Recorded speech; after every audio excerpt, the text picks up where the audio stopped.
قربانی، بلکہ قربانی ہی نہیں، ہر کام اللہ کے لیے ہونا چاہیے. لیکن کل تک شادیوں میں دکھاوا تھا، کل تک ظاہری اعمال میں دکھاوا تھا، اور اب لوگوں کے یہاں عبادت میں بھی دکھاوا پیدا ہو گیا. اور خاص طور پر قربانی کے موقع پر یہ چیزیں زیادہ دیکھنے میں آتی ہے کہ لوگ دکھاوا زیادہ کرتے ہیں، اور لوگ اس پر گفتگو کرتے ہیں کہ اس کا جانور اتنے میں آیا اور اس کا جانور اتنے میں آیا. آپ جانور کتنے کا لاتے ہیں یہ اللہ کے نزدیک اہم نہیں ہے. آپ جانور کتنے کا لاتے ہیں یہ اللہ کے نزدیک اہم نہیں ہے. آپ جانور کیوں لا رہے ہیں یہ اللہ کے نزدیک اہم ہے. اس لیے کہ حدیث پاک میں آتا ہے کہ قیامت کے دن جب انسان کے اعمال کا دفاتر لے کر فرشتے اللہ کی بارگاہ میں پہنچیں گے تو ان کی نیکیاں بہت ساری ہوگی، اور فرشتے پیش کریں گے اللہ یہ کتنی نیکیاں لے کر کے آیا ہے. اللہ فرمائے گا فرشتوں تم نے صرف نیکی لکھی ہے کہ اس نے نیکی کی ہے، تمہاری نظر نیکی پر ہے، میری نظر نیکی کیوں کی ہے اس پر ہے، کیونکہ وہ علیم بذات الصدور ہے، وہ علیم و خبیر ہے. اللہ فرماتے ہیں کہ اس نے کیا کیوں ہے اس پر میری نظر ہے. اے میرے فرشتوں اس نے نیکی تو کی ہے مگر میرے لیے نہیں کی ہے، اس لیے اسے گھسیٹتے ہوئے جہنم کے اندر لے جاؤ. انسان کتنا لگا رہا ہے یہ قیمتی نہیں ہے، کیوں لگا رہا ہے؟ للہ رب العالمین، اللہ کے لیے ہونا چاہیے.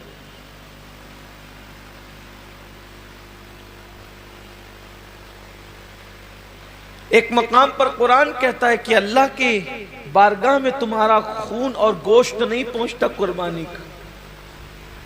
سورہ حج میں اللہ کا ارشاد ہے کہ تمہارا گوشت اور خون اللہ تک نہیں پہنچتا، اللہ تک تو تمہاری دلوں کی نیتیں پہنچتی ہیں، تمہارے دلوں کا تقوی پہنچتا ہے.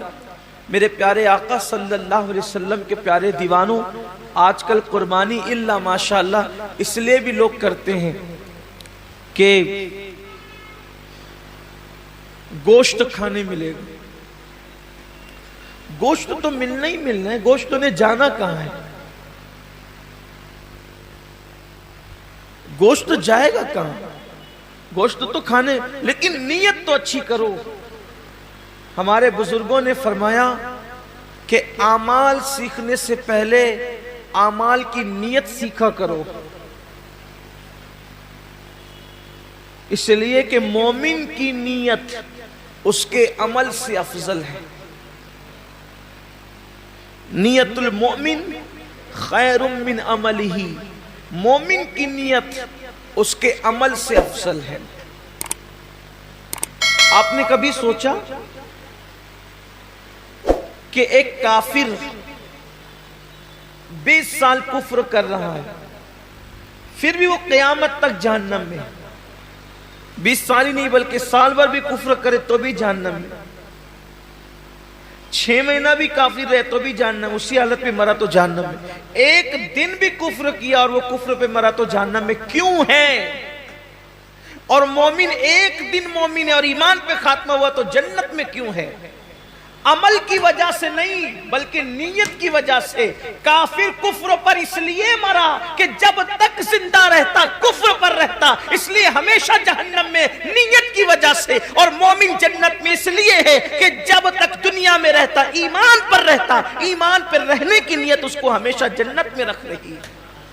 یہ انسان کی نیت کی اہمیت ہے، یہ انسان کی نیت کی اہمیت ہے کہ رہا تو ایک دن ایمان پر مگر نیت بھی ہمیشہ ایمان پر رہے گا.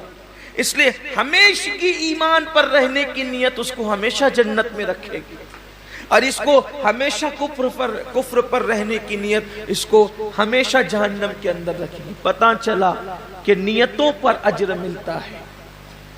تو آج مومنوں کو، مسلمانوں کو نیت درست کرنے کی. جانور خریدو تو کتنا گوشت نکلے گا یہ دیکھ کر مت خریدو، بلکہ یہ اللہ کے نزدیک قبول ہوگا یا نہیں قبول ہوگا یہ دیکھ کر کے خریدو۔ آج گوشت ہی سب کچھ ہو گیا، اس لیے قربانی کی جو برکتیں ملنی چاہیے وہ برکتیں نصیب نہیں ہو رہی ہیں۔